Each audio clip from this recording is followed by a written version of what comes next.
चलिए हर एक क्लास को इन डेप्थ में स्टडी करते हैं। क्लास ए में हमारे पास जो बिग फिक्स्ड बिट थी वो ज़ीरो थी। क्लास ए की टोटल साइज 2 पावर 31 जो 1 to 126 तक जाती है। In class A first bit is fix that is zero. 32 bit represent in 8 bit dot 8 bit dot 8 bit dot 8 bit, जिसमें पहली 8 बिट हमारी नेटवर्क आईडी के लिए फिक्स थी और रिमेनिंग 24 बिट होस्ट आईडी के लिए। In class A first bit is fix जो कि थी ज़ीरो और रिमेनिंग 7 बिट्स से हम कॉम्बिनेशन बनाते थे। तो ये पहली जो बिट है ज़ीरो हमेशा फिक्स रहेगी। तो दूसरी बिट बाकी की 7 रिमेनिंग बिट ज़ीरो से लेकर 127 तक जाएगी।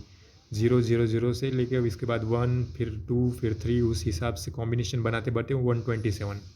लेकिन हमारे पास पहली ज़ीरो और ये 127 क्लास ए में नहीं पकड़ी जाती, वो किसी काम के लिए रिजर्व है। तो क्लास ए की रेंज 1 to 126 हमें मिलती है। और नोट में हमारे पास whenever we have all zeros or all ones either in a network ID or in a host ID of any IP address. These IP address are reserved for some special purpose. So we cannot assign this IP address host or computers. जैसे कि ये 127 वाला। बात कुछ special IP address, अगर 32 bit zero है तो ये डिफ़ॉल्ट रूट और DHCP क्लाइंट में जाता है। अगर कोई भी IP एड्रेस 127 से चालू होता है तो reserve for a self connectivity और अ लूप बैक टेस्टिंग और इंटर प्रोसेस कम्युनिकेशन के लिए यूज़ होता है।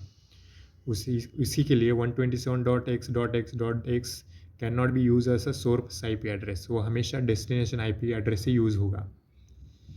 127.x.x are reserved for some special purpose, so it cannot be assigned to any computer.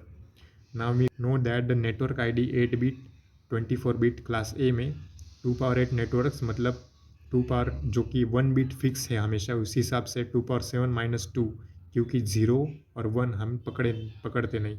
तो 126 networks only in class A, 0 और 127 neglect.